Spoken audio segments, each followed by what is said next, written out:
Hello friends, welcome back to another video. India has been global leader in IT services. আর last 20-25 year থেকে Indian IT company বিশ্বের উপর dominate করে আসছে। কিন্তু রিসেন্টলি টেকনোলজিতে ম্যাসিভ চেঞ্জ আসায় আইটি সেক্টর একটি নতুন যুগে প্রবেশ করছে। এই নিউ জেনারেশন আইটি কোম্পানি দুই ধরনের। First, technology driven, product first ও স্কেলেবল মডেলের উপর কাজ করে, যেমন SaaS বা software as services, platform based offering and cloud native solution এই কোম্পানিগুলো প্রোভাইড করে। And second, deep tech and niche IT companies. এটি একটি স্পেশালিটি টেকনোলজি ক্যাটাগরি বলা যেতে পারে, যেটা basically domain specific solution, engineering heavy solution and IT rich solution এরা প্রোভাইড করে, যেটা ওল্ড আইটি কোম্পানি থেকে একদমই আলাদা। আমরা যদি নিউ জেনারেশন ও ওল্ড জেনারেশন আইটি কোম্পানিগুলির মধ্যে ডিফারেন্স দেখি, তো ওল্ড জেনারেশন আইটি কোম্পানি কি করে? কোডিং, সফটওয়্যার মেনটেন্যান্স এসব আউটসোর্সিং এর কাজ করে। আর অন্যদিকে engineering focus tech IT company বা নিউ জেনারেশন আইটি কোম্পানি, এদের টেকনোলজি স্পেশালিস্ট বলা যায়। এরা হাইটেক টেকনোলজির উপর কাজ করে। আমরা যদি এদের রেভিনিউ সোর্স দেখি, তো ওল্ড জেনারেশন আইটি কোম্পানিগুলি রেভিনিউ জেনারেট করে টাইম অ্যান্ড মেটেরিয়াল সার্ভিস বা প্রোডাক্ট বেসড সার্ভিস প্রোভাইড করে। আর নিউ জেনারেশন আইটি কোম্পানিগুলির রেভিনিউ সোর্স একটু আলাদা। এরা ইনকাম করে ইউনিক টেক সার্ভিস প্রোভাইড করে। মানে এরা বেসিক্যালি এই জন্য ইনকাম করে কারণ এরা ভ্যালু অ্যাডেড বা ইনোভেটিভ সলিউশন প্রোভাইড করে। তো আজকে আমরা এমনই দুটি নিউ জেনারেশন আইটি কোম্পানির সম্পর্কে আলোচনা করব, যেগুলো বিভিন্ন সেক্টরে ইনোভেটিভ সলিউশন প্রোভাইড করে থাকে। তো ভিডিও শুরু করার আগে আমার কোয়ালিটি কন্টেন্টের জন্য ভিডিওটি লাইক করে কমেন্ট বক্সে সিম্পল থ্যাংক ইউ লিখতে পারেন। আমাদের আজকের প্রথম company tata এলএক্সি limited.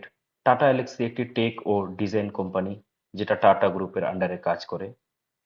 Media, communication, health কেয়ারে যে সমস্ত ডিজিটাল মেশিনারিজ ইউজ হয়, সেগুলিতে যে টেকনোলজি ইউজ হয়, টাটা এলএক্সি সেই সব ডিজাইন ও ইনোভেট করে। আমরা যদি এর সেগমেন্ট ওয়াইজ রেভিনিউ ব্রেকআপ দেখি, তো হেলথ কেয়ার সার্ভিস থেকে 13.2% রেভিনিউ আসে এবং মিডিয়া ও কমিউনিকেশন সেক্টর থেকে 33.3%, অটো সেক্টর থেকে 52.8% এবং আদার্স থেকে 0.7% রেভিনিউ আসে। আর যদি আমরা এর জিওগ্রাফিক্যাল রেভিনিউ ব্রেকআপ দেখি, তো আমেরিকা থেকে 42.2% রেভিনিউ আসে, ইউরোপ থেকে 33.7%, ইন্ডিয়া থেকে আসে 17.6% and rest of the world থেকে 6.5% রেভিনিউ আসে। আমরা যদি এর ফাইন্যান্সিয়াল দেখি, তো এর মার্কেট ক্যাপিটাল অ্যারাউন্ড 38,405 crore এবং কোম্পানির ডেট যদি দেখি, তো মাত্র 196 crore। আর এর বদলে কোম্পানির ক্যাশ ইকুইভ্যালেন্ট অ্যারাউন্ড 1,606 crore। মানে কোম্পানিকে ডেট ফ্রি ও ক্যাশ রিচ বলা যায়। আমরা যদি এর লাস্ট 3 ইয়ার্স এর সেলস গ্রোথ দেখি, তো 15% এবং লাস্ট 3 ইয়ার্স এর প্রফিট গ্রোথ 13%। আমরা যদি এর শেয়ার হোল্ডিং প্যাটার্ন দেখি, তো প্রোমোটার হোল্ডিং অ্যারাউন্ড 43.91%, ফরেন ইনস্টিটিউশনের হোল্ডিং অ্যারাউন্ড 12.73%, ডোমেস্টিক ইনস্টিটিউশনের হোল্ডিং অ্যারাউন্ড 8.54% এবং পাবলিক হোল্ডিং অ্যারাউন্ড 34.82%। আমাদের next company persistent system limited. এর বিজনেস মডেল একটু আলাদা। এটি আইটি কোম্পানিগুলিকে, যেমন টিসিএস, ইনফোসিস, এদেরকে ইঞ্জিনিয়ারিং ও স্ট্র্যাটেজি সার্ভিস প্রোভাইড করে।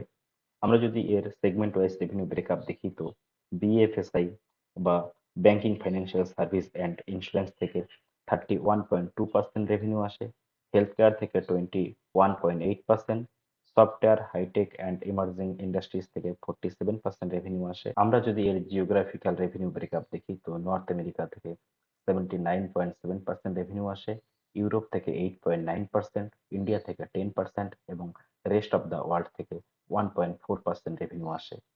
আমরা যদি এর শেয়ার হোল্ডিং প্যাটার্ন দেখি, তো প্রোমোটার হোল্ডিং অ্যারাউন্ড 30.66%, ফরেন ইনস্টিটিউশনের হোল্ডিং অ্যারাউন্ড 24.36%, ডোমেস্টিক ইনস্টিটিউশনের হোল্ডিং অ্যারাউন্ড 26.8% এবং পাবলিক হোল্ডিং অ্যারাউন্ড 17.28%।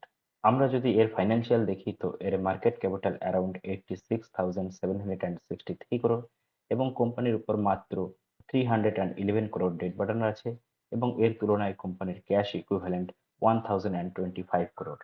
কোম্পানির লাস্ট 3 ইয়ার্স এর সেলস গ্রোথ 28% এবং লাস্ট 3 ইয়ার্স এর profit growth around 27%। Thank you for watching the video. I hope আজকের ভিডিও ভালো লাগছে। ভিডিও ভালো লাগলে লাইক ও কমেন্ট করুন এবং চ্যানেলটিকে সাবস্ক্রাইব করে পাশে থাকুন।